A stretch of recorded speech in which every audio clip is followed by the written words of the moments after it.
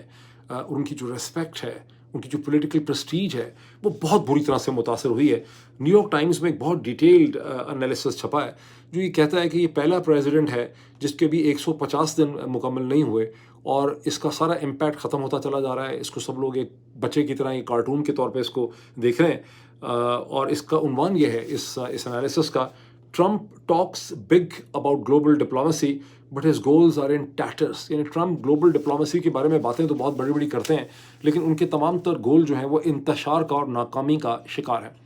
اس میں یہ چیز پہ بڑا ایمفسس کیا گیا ہے کہ ڈونلڈ ٹرمپ کی جو ٹیم ہے وہ انتہائی ان ایکسپیرینس، نا تجربہ کار ہے۔ اس کے اندر جس طرح پچھلے امریکن پریزیڈنٹس کی ٹیم میں تجربہ کار ڈپلومیٹس ہوتے ہیں، ایمبیسڈرز ہوتے ہیں، سینئر ملٹری افسران ہوتے ہیں، اس میں ایسا کچھ بھی نہیں ہے، اور سارے کے سارے ٹرمپ نے اپنے لوائلسٹ بھرے ہوئے ہیں جن کی ساری خوبی یہ ہے کہ وہ ڈونلڈ ٹرمپ کو مکھن لگاتے ہیں اور ان کو فلیٹر کرتے ہیں، اور ڈونلڈ ٹرمپ کو اپنی تعریف سننے کا کہ میں سپر مین ہوں، میں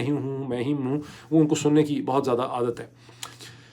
نیو یارک ٹائمز کا یہ آرٹیکل یہ کہتا ہے کہ پہلی جو پریزیڈنسی تھی ڈونلڈ ٹرمپ کی، اس میں بھی ڈونلڈ ٹرمپ نے نارتھ کوریا کے جو کم جونگ ان تھے ان کے حساب سے بہت ان کو ہنی مون اور پینگیں محبت کی ان سے بڑھائیں کہ میں ان کو ڈی نیوکلیائز کرنے پہ مجبور کر دوں گا، اور اس کے بعد ان کو جو نارتھ کورین ڈکٹیٹر تھے انہوں نے ان کا ٹکا ہوا جواب دیا، اور اب ڈونلڈ ٹرمپ ان کا نام بھی نہیں لیتے۔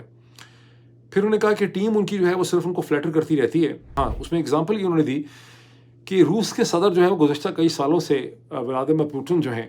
وہ ٹرمپ کے بارے میں یہ کہتے رہے کہ ٹرمپ بہت جرت مند ہیں، دلیر ہیں، بہادر ہیں، لیکن وین پش کمز ٹو شوف، اور جب اصل معاملہ آیا یوکرین پہ تو پیوٹن نے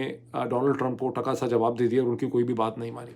اب اس میں یہ چیز سگنیفیکنٹ ہے کہ اب یہ بات ظاہر ایک بہت بڑی گالی بن گئی ہے کہ ڈونلڈ ٹرمپ نے اپنی پریزیڈینشیل کیمپین میں، میرا خیال ہے جب پینسلوینیا میں وہ تقریر کر رہے تھے پریزیڈینشیل کیمپین میں، تو اس وقت انہوں نے دعویٰ کر دیا تھا کہ یوکرین اور رشیا کی جنگ تو میں ایسے کر کے ختم کروا دوں گا، میں ابھی پریزیڈنٹ بننے سے پہلے، ابھی میں نے چارج نہیں لیا ہوگا 20 جنوری کو وائٹ ہاؤس کا، تو اس سے پہلے میں یہ جنگ ختم کر دوں گا۔ اب صورتحال یہ ہے کہ 4-5 مہینے ہونے کو ہیں اور جنگ انٹینسیفائی ہوتی چلی جا رہی ہے، نہ ان کو یوکرین سن رہا ہے، نہ ان کی رشیا کو زیادہ سن رہا ہے، اور حالات خراب سے خراب ہوتے چلے جا رہے ہیں، اور ٹرمپ اس میں سے تقریباً مایوس ہو چکے ہیں۔ پھر یہ آرٹیکل یہ پوائنٹ آؤٹ کرتا ہے کہ حماس اور اسرائیل کی جو جنگ تھی اس میں بہت امید تھی، ڈونلڈ ٹرمپ نے ہاتھ پاؤں مارے، لیکن صورتحال یہ ہے کہ اب حماس بھی اپنی پوزیشن پہ ہے، اسرائیل بھی اپنی پوزیشن پہ ہے، وہاں خوفناک جنگ ہو رہی ہے، ہیومینیٹیرین کرائسس ہے۔ ڈونلڈ ٹرمپ نے ایک ریویرا کی وہاں پہ کہانی چھوڑ دی تھی، اس کا بھی کچھ نہیں ہوا، اس سے بھی پیچھے ہٹ چکے ہیں۔ اچھا، ابھی حال ہی میں چین کے ساتھ انہوں نے بہت برنکسمین شپ کی ٹریڈ کے حوالے سے،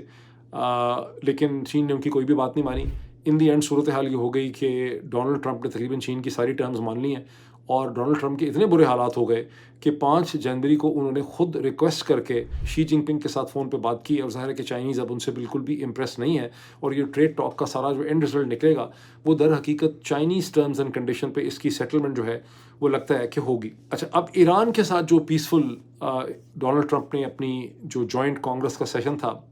اس کو ڈونلڈ ٹرمپ نے کہا کہ میں ایران کا پیسفل حل نکالوں گا۔ اس میں بھی انالیسس یہ نوٹ کرتا ہے نیو یارک ٹائمز کا کہ تقریباً 8 برس کی ڈپلومیسی کے نتیجے میں اوباما اور بائیڈن نے اچیو کیا تھا، that is the joint comprehensive plan of action جو تھا JCPOA، joint comprehensive plan of action, جس کو US ایران نیوکلیر ٹریٹی کہتے ہیں، اور اس پہ تقریباً 8 برس کی ڈپلومیٹک ایفرٹ تھی، اور اس سے یونیلیٹرلی طور پہ 2018 میں ڈونلڈ ٹرمپ نے اس سے وڈرا کر لیا، اور جب ڈونلڈ ٹرمپ نے اس سے وڈرا کیا تو اس کے بعد ایران میں اور اسرائیل کے درمیان میں جنگ جو ہے وہ ناگزیر ہو گئی، جو ابھی ہو بھی گئی ہے، اور یہ ایک بہت بڑا ڈپلومیٹک فیلئر ہے جس کے نتیجے میں ڈونلڈ ٹرمپ جو ہیں ان کی لیگیسی بھی خراب ہوئی ہے، اور انہوں نے مشرق وسطیٰ کی سیاست کو بھی پورا ڈسٹرب کر دیا، اور ابھی بھی اس کا کوئی وہ حل جو ہے وہ نہیں نکال پائے۔ اسی کانٹیکس میں یہ بھی سمجھنے کی ضرورت ہے کہ یہ جو مسلسل ڈونلڈ ٹرمپ نے 12 دفعہ کہہ دیا ہے کہ میں کشمیر کا حل نکالوں گا، اور ہندوستان کی لیڈرشپ بھی بڑی دلیر تو پاکستان کی لیڈرشپ بڑی دلیر، اس کا بھی کوئی رزلٹ نہیں نکلنے لگا، بیکاز ڈونلڈ ٹرمپ کی پریزیڈنسی کے اب حالات یہ ہو چکے ہیں کہ وہ آلریڈی 150 دن سے پہلے ایک سنگل ٹانگ کے اوپر کھڑا ہوا یہ پریزیڈنٹ ہے، جس کی تمام تر گلوبل انفلوئنس پریسٹیج جو ہے